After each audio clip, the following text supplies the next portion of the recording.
What up guys, Joachim here, and this video is going to talk a little bit about how I'm studying Greek. This really applies to any language, but I am using it obviously to study both modern Greek as well as, Greek of the Bible, Kini Greek, or just biblical Greek, I guess is good. And then kind of the goal with that is that eventually I will be able to read from the Fathers, read from the New Testament, read from the Septuagint, read from listen to the priests in Greece that I enjoy listening to. When I watch documentaries on Mount Athos, I'll be able to understand what's being said, which a lot of that material is in Greek, and we don't have as much availability for it in English. So there is really a deficit of information in that.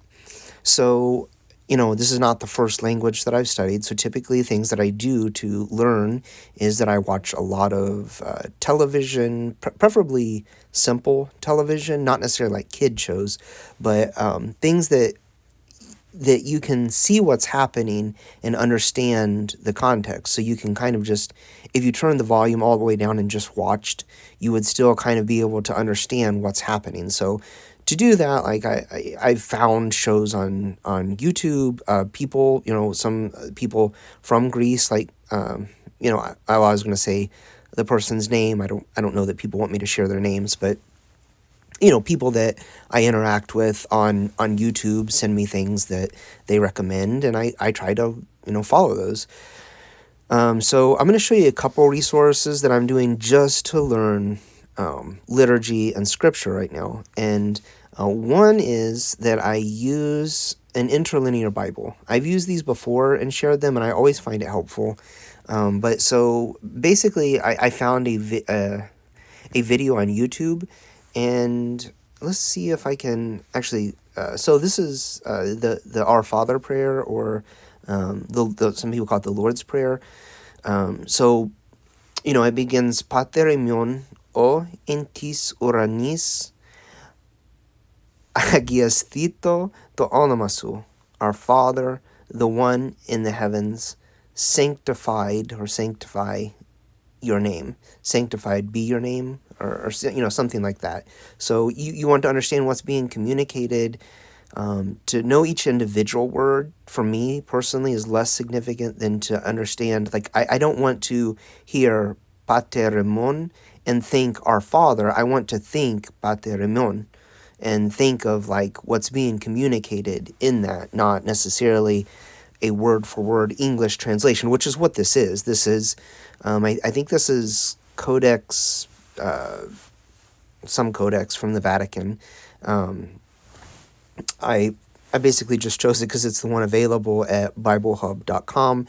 This was the Apostolic Polyglot Bible. But so these are things that I do find helpful, though, and you can just kind of follow that down. But I don't just read that every day. I took this information and put it into Anki. So Anki is a free flashcard system, and this obviously isn't where I started out. I've been studying for 6 months now, and some of these things I just started doing kind of recently. But they give you, I set mine to give me 10 new words every day. So if you look at the 10 that's there, that's the little blue thing. That's the new words that I have to do. And then there's 39 words or phrases. They're actually phrases to review. And I go in and I will actually add some of these. So I'll show you how to do that first. To add things in Anki, this is all on my phone. I have it on my computer, and I created the account. I downloaded it to my computer and all that. But then I just went and signed into it on my phone. And there is an app if you have Android. The app for your computer or for your phone is, if you have iOS or Apple devices, is like $25. But you can't do a number of things. Like, you can't make cards on the app. So like using the website in this case, I would rarely ever say this, but in this case, using the website is actually better on your phone than using the app. The app's not really something I would recommend. But so, I've created all of these things, and I can just go front and put in the Greek that I want to say. So like maybe I would bring it up and I have to switch my keyboard over to Greek and put pater, which I wouldn't know that, but I would go over here and copy it. It just happens that in this case I actually already know the word. So pater imion. So well, I don't think I have that symbol. I don't even know what this is called. Pater imon. So it actually is pater imon. Okay, but it doesn't like that because it doesn't recognize that is a modern way to say our. You can see that it's correct, imon, pater imon, but Google or whatever my Greek thing on here, it doesn't recognize that word. So I'm going to click the X because I want to keep that as a word. So that's what it is. And then I would put our Father and then click save. But I'm not going to do that because I don't want to save this. I already have this card, and I know that one obviously really well, so I don't want to make another one. But to get back to this, so then, it would bring whatever words you program into that, it would bring these up. And you can find pre-made decks, but I think it's better if you make them yourself, like you learn. So this is tis gis, and this means on earth, I think. So I'm going to click show answer, and it says the earth. So the earth. That's pretty good. That's what I would say I knew that. Tis gis. I said on earth, but meaning the earth. Tis gis. And I'm going to say, I really only do the blue one, or I click again. So once I've gotten it enough times and that I remember it, then I'll say good, and it'll move on to the next thing. So oraton, te panton, ke auraton. And I've spent 6 months studying, so I can pronounce these words, mostly. I don't know that I'm 100% right on it, but I'm pretty close at least, and I recognize them. So in this case, though, I don't know exactly what this means. So I know oraton, te panton, ke aoraton. I recognize it from the creed, the Nicene the Nicene Creed, or the symbol of faith, and I think it means like, but he made all things visible and invisible. I recognize it from that part, but I don't know it exactly. So I know te means both, and it's worded differently in Greek than typically how we would say it in English. But so it's visible, both of all. That's te panton. So oraton, visible. Te panton, both of all. Ke aoraton, and invisible. So I'm going to click again on that one because I didn't get that one. But I just go through all of these that same way. This was an article that I downloaded about a guy that had visited Mount Athos and was talking about the Jesus prayer.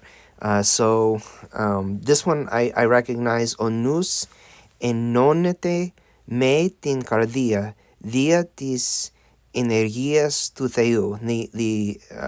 I think it's like it unites the mind with the heart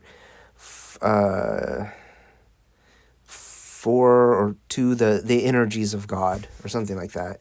The mind is joined with the heart through. Okay, so through tis energias tu theou, through the energies of God. So I'm not going to go through all of this, for you guys to see, but this is kind of how it works. It's a spaced repetition system, and the more you do it, you just do it every day. You can set new words. 10 seemed pretty good for me because, that's not the only thing I'm doing. I'm doing other things to learn Greek as well, and I didn't want all of my attention to be on that. So I'm going to go to YouTube. Oh, this is a show I've actually been watching, Sto Parapente. I don't understand most of it, but I got on Wikipedia and read the like a synopsis of it, and based on that, I've been kind of I can kind of know what it means, and I do that. So this is a video of the Our Father. I just went to YouTube and typed in Our Father in Greek and found this, and this kind of was a guy, this is a priest that's going over it. Πάτερ ημών, ο εν της ουρανής, αγιαστήτω το όνομά σου, ελθέτω η βασιλεία σου, γεννηθήτω το θέλημά σου.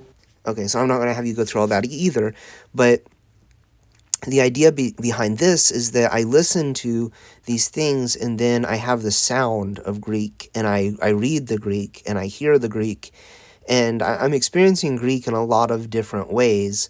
And I just do this throughout the day when I can. I listen to my phone or listen to whatever audiobooks. And sometimes I don't know what they mean. So that's kind of like immersion. So I'm just listening. And if I catch a word here and there that I understand, then great. When I slow it down and can read it, then obviously I understand a lot more. And as all these things develop, they just build upon each other. Some days I only get maybe 30 minutes or so or less of actual study, but I get a lot of listening through other means. And then other days I actually get a lot of study and do a lot of reading and can do that because I'm off work or whatever. But so those are all things. And then the last thing I wanted to show you, I had to go on to Kindle to get this, but this was the Liturgy of St. John Chrysostom, and I just found a interlinear version, just like I showed you the free interlinear version at Bible Hub that you can go to. There's a couple on there of different codexes that you can see from like different texts. The Byzantine received text is on there, so that's really good. I think that's the same one that I'm using with the Apostolic Polyglot Bible, though. And what I like about that one is that it has both the Septuagint and the New Testament. So I can go to Old Testament passages, because this is the Father, or this is the Creed right now, the Our Father, not Our Father. I just did the Our Father, but this is the symbol of faith. So I'm getting Pistefo is en theon. I believe in one God. And I put this into Anki as well and do this. Usually, like, it's harder to copy and paste these. So if you look at what I'm doing here, it actually works on here. So this one wouldn't be so bad. But on like the Bible Hub app, if you copy like Pistefo, then and you go to East, it would automatically highlight I believe as well. And when you're making a flashcard, you don't want I believe to be connected to the word. You just want the phrase that you're copying. So, I use like the Greek Orthodox Archdiocese of America. You can go to their website and find like the liturgy in both English and Greek, and then flip back and forth between the two, or sometimes I'll open 2 pages so that I can follow along. You have to kind of do some searching to figure out where, in it it's at, but there are tools out there, is my point, that where you can find these things for free on the internet. This one I actually paid for, though. I don't remember how much. It wasn't a lot of money, but I think it was like $12 for the whole thing, but it has all of the liturgy of St. John Chrysostom in both Greek and English, and if you're learning, then this is a really good resource to use for that purpose. And so I've basically gone through the whole liturgy now. So one page, it'll be all in interlinear, and then the next page, it'll just have it in English. I don't know why they do that exactly, but it's helpful, I think, probably. And then the next page will be the next page after that. So each one is like this is one page, and this is that page again, and then the next page is a new page. So this finishes out the creed over here. I was trying to think if there's anything else that would be important to share with that. I think there was something else that I had wanted to mention that was kind of a cool little thing to do, but I don't recall. Just the other thing was, next I plan to begin on the Psalter, and just beginning with Psalms 1. This is what I was mentioning about the Apostolic Polyglot Bible, is that it's all right here in the app, and it's a free app or website. Either way, you can go to it and you can begin learning the Psalter in Greek, and that's that's what I plan to do next.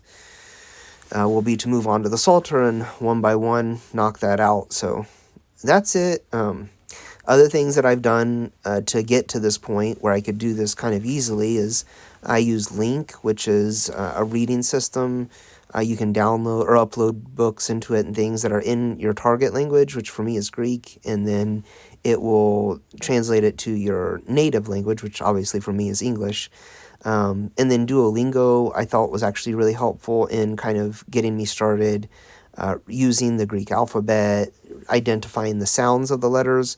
I actually don't remember the names now of the letters. I remember some of them, like alpha, beta, gamma, and going through those, but I actually don't remember all of them. I just know the sounds they make. So, that's maybe something I could brush up on, but it's not really all that important since I can use the sounds. Unless somebody asks me, do you know what this letter is? I'm like, I don't know. But yeah, there's a lot of things in English that I don't remember either. Like, I have to really think about what's a noun and a verb and things like that because it's just not something that comes up every day. So, I went through an entire university program in health sciences, writing papers and writing weekly lab reports and using English. So it's not like I'm not able to use English accurately, or otherwise I would have gotten poor grades on things like that.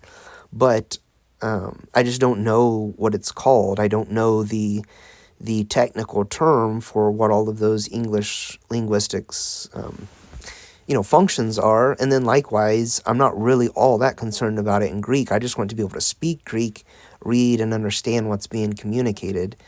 But nevertheless, usually it is kind of good to be able to. Usually, you learn the name of the function that goes along with those things while learning because it is necessary to know how to use it. And when you're learning, you kind of just pick up what those things are called. So probably I will develop that, and maybe I'll learn them in English too, since I'll have to be able to identify what it is. But anyway, so that's all neither here nor there. I hope this is helpful for those of you who are learning a language, especially if it's Greek or some language related to the Bible. These are things that I think are very helpful.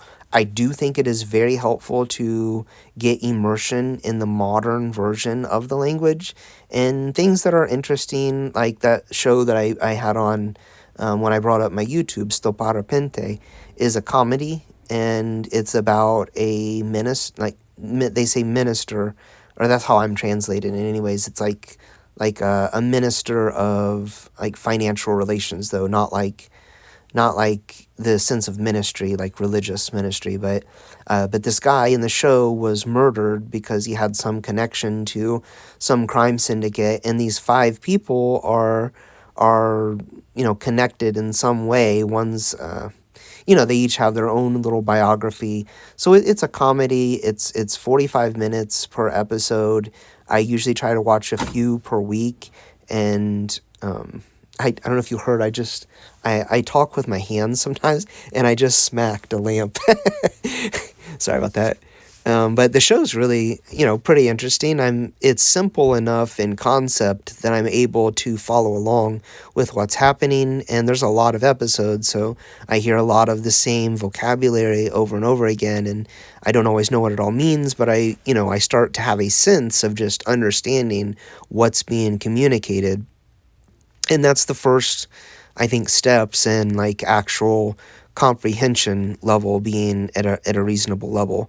Eventually, I think that leads to being able to output the language. But for me right now, probably the first couple years is dedicated solely to me being able to understand what's being communicated more than me being able to communicate. Obviously, there's things that I could say in Greek that I've picked up, phrases and things, but mainly I just want to be able to understand what's being said more than I communicate. So I think that's important. I think that's the way to go, but I hope you guys are well. Post in the comment section below if there's anything, questions about that you have, or recommendations, and yeah, whatever. You guys take it easy. I'll talk to you soon.